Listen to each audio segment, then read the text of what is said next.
One of the most important things when you're trying to realize that your loved one is an alcoholic is understanding how they're affecting you as a family member. Hi, my name is Andrew Culkin, and I have a coaching program called There's an Alcoholic in the Family. I'm also the author of Amanda, A Cautionary Tale of Alcoholism. Links are in the bio. One of the obvious reasons or feelings that you get as a family member is how the alcoholic is affecting you personally. And these are telltale signs. Number one, we're talking about a stage one, someone who's in the early stages, they're not really chemically dependent, but as a family member, if you're feeling stressed out, worried, you have concerns, obvious concerns because the person's coming home late. It could be your child, it could be your spouse. They're acting differently, they've created habits, and it's affecting you negatively because you're constantly stressed and worried about the situation because you don't have control over that situation. The other thing is you're worried about having to face your own denial. You're not sure if there's a problem, or if maybe the person is gaslighting you and they're telling you you're the one with the problem, they don't have a problem, you're the one with the problem because they're just drinking a little bit and having a good time, and you're the stick in the mud. Well, if you're feeling like it's a problem, then it's a problem, okay? And realize that.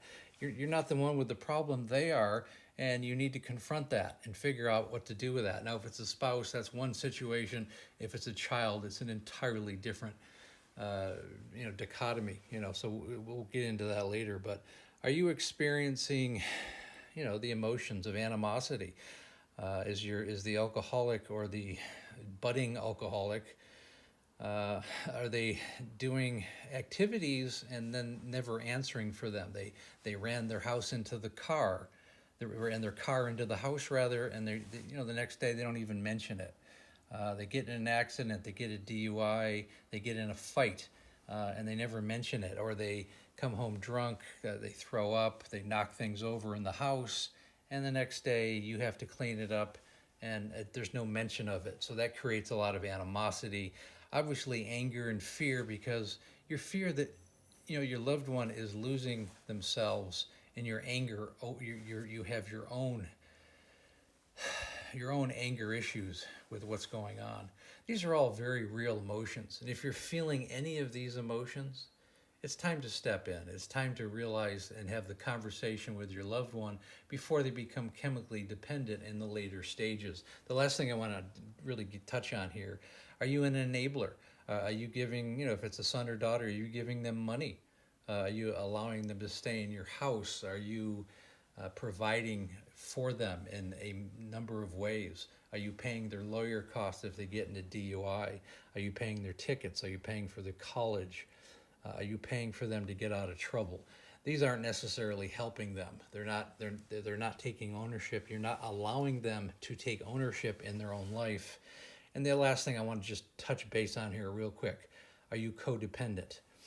Are you living vicariously through them, and are you feeling their stress and their pain and their problems? If you're feeling any of these, you need to realize how it's affecting you as a person. And the last thing I want to say, if you're feeling any of these as a family member, recognize them in yourself, how it's affecting you, and have the conversation with your loved one and explain them how it's affecting you. If they're gaslighting it and they're throwing back in your face, well, maybe it's time to take deeper action and bring in other family members, other friends, or think about, creating something maybe more drastic to get their attention. That depends on your situation, and every situation is different. You can find my link in the bio for the coaching program. You can set up a discovery call. I would love to help you and discover, and maybe even give you some ideas of what direction to take your particular situation. Again, thanks for listening. We'll talk to you again soon.